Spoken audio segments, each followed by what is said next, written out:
We all know children need to be watched constantly when they're around water, but even the most diligent supervision can't prevent all accidents. 66% of drownings happen when one or both parents are right there. But there's another line of defense, a way for your young child to save themselves if they get in trouble in the water. We watched a class in action and learned about infant self-rescue. 1-year-old Leona can't quite walk, but she can float. And that means she could save her own life.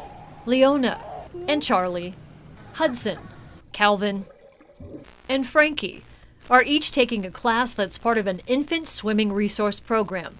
It's about safety and confidence to know what to do if they fall into a lake or a pool. They're learning to roll on their backs to float, rest, and breathe, and to maintain that position until help arrives. When they're not quite walking yet, they learn to roll back and float, because that's the difference between life and death, is like that 6 inches underwater to above water.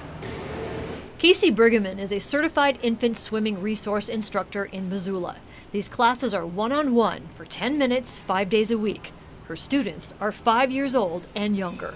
Each child is different, and that's something you really see in the first week of lessons. Each child's response to just getting in the water that first day is different, and each child's response to different things we're doing in the lessons is different. So being able to focus on that child and just watching their body and listening to their breathing specifically teaches me how to proceed with them.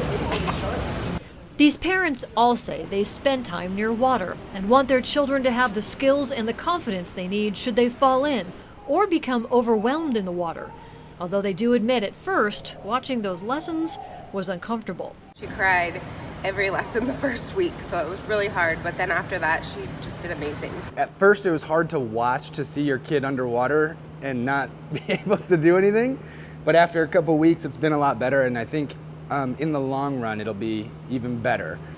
Calvin is 4 and he's like a little fish now, but it was this class that restored his love of swimming after a frightening experience. He accidentally slipped in the water and he got terrified, and he totally regressed and wouldn't go swimming anymore. And so we knew we had to try something different, and that's when we hooked up with Casey. He was able to be brave, and Casey taught him about challenges and, you know, really just pushing himself, and now look at him. Casey customizes each lesson to each child since their reaction to water is unique. As they get older, they learn new skills. This experience is much different than floating with a life jacket. Their head weight is such a large proportion of their body weight that if they get into that vertical position that they're in when they're in a flotation device or anything like that, which is where they go if they've been doing lots of life jacket swimming, if they get into that without the life jacket on, then the weight of their head is too much to hold up and they sink, and it's very quiet. The infant swimming program also stresses safety and supervision and securing all pools or hot tubs with gates or other devices. But accidents can still happen, even when the most attentive parent is in charge. A simple flip and float could be the difference between life and death. You can't put a price on like one extra element of safety for your kids.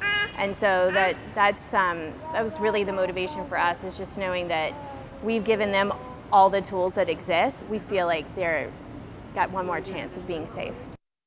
For more information on classes near you, go to infantswim.com.